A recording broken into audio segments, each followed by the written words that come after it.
Hello and welcome to a short webinar showcasing accessible hyperlinks in Moodle ISU.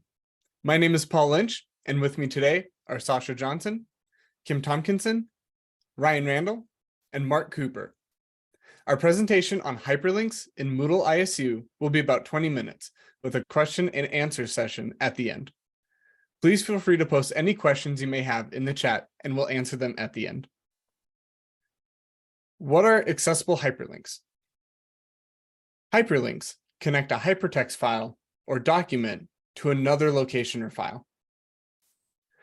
For example, let's take the web address elearn.isu.edu/Moodle. This will take you to our Moodle ISU website.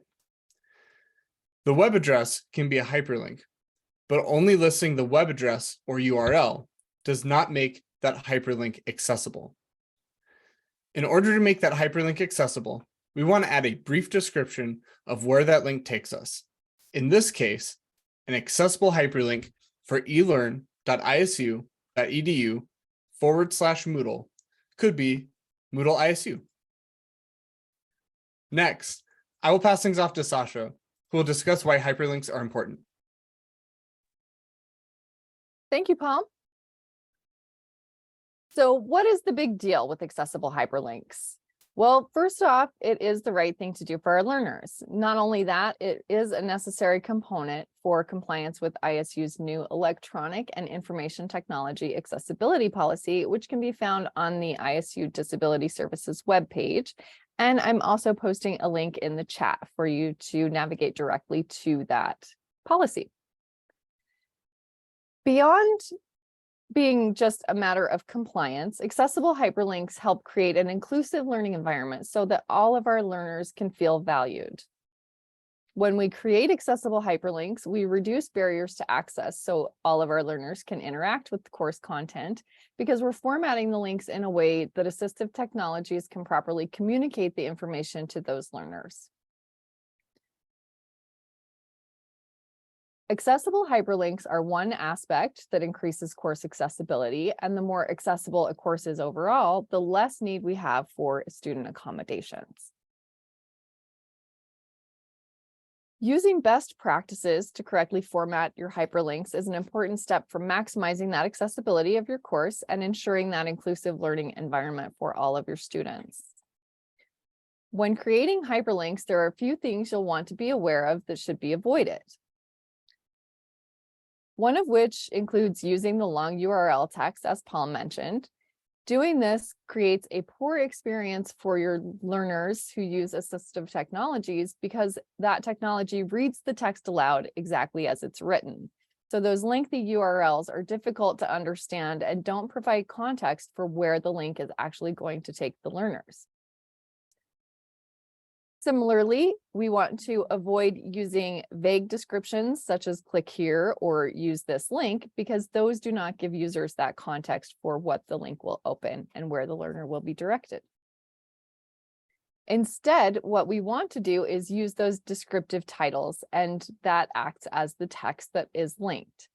It should describe the purpose or destination of the link. So as you can see in this image on the right, the text Instructional Technology Resource Center is the hyperlink versus just copying and pasting that original URL into the course. So using this descriptive name gives users context for where they're going to be taken when they select that link. Also, we want to make sure that all of the links are working properly because broken links or links that direct learners to unintended destinations can create confusion and frustration. And finally, it is considered a good practice to indicate when a link is set to forcibly open in a new window. So this can simply be done by noting in parentheses that the link will open in a new window. But Moodle ISU also has a built-in feature that can help with this, and Kim will talk more about that next. Sasha. So now let's talk about how to create accessible hyperlinks in Moodle ISU. First of all, locate the Moodle ISU Addo editor in the activity or resource you are using. And inside of any activity or resource in Moodle ISU, the Addo editor can be used to add hyperlinks to external resources. So in the Addo Editor text field, enter descriptive text for which you want to provide a link. Now, as Sasha mentioned, descriptive text is the text that will be linked, and it should describe the purpose or destination of the link. Then copy the link for the external resource you want for your hyperlink.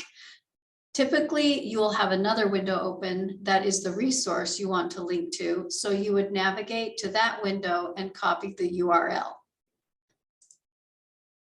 Then back in the Addo Editor text field, select the text you want to link to your external resource. Then you will select the link button in the first row of the Addo Editor. The Create Link window will open. And then you paste the link text you copied into the Enter a URL text field. And if you check the Open in a New Window box, a filter, as Sasha mentioned, is enabled in Moodle ISU that places an arrow icon at the end of the hyperlink. Then this indicates that the link will open in a new window. It also allows assistive technology such as a screen reader to warn the user that the link will open in a new window. If the box is left unchecked, the link will open in the same window unless the user has his or her browser set to open links in a new window or tab by default. Now, after you have pasted the link into the text field, select the Create Link button. The text that you added the link to will now be an active link as indicated by the orange text color. Then simply select Save and Return to Course or Save and Display when you are finished editing. Up next, I'm going to pass it over to Mark, who will tell us about other things we have in store for the future. Thank you, Ryan. If you would like to learn more about accessibility, accessible links, and other exciting topics, we have a variety of resources available to you. Simply scan the QR code on the screen, or you could select on the link that I post in the chat. We have a variety of different resources. We have the Tiger Tracks Knowledge Base, which is a library of how-to videos at your fingertips. You can always view our library of short videos on accessibility and other topics in the ITRC video library on YouTube. Please be on the lookout for future webinars. You can find those in the announcements on ISU Today and in the ISU events calendar. You can always contact the ISU by email or by phone, or simply coming down to the ISU Oberlin Library. Thank you so much for the presentation today, and have a wonderful day.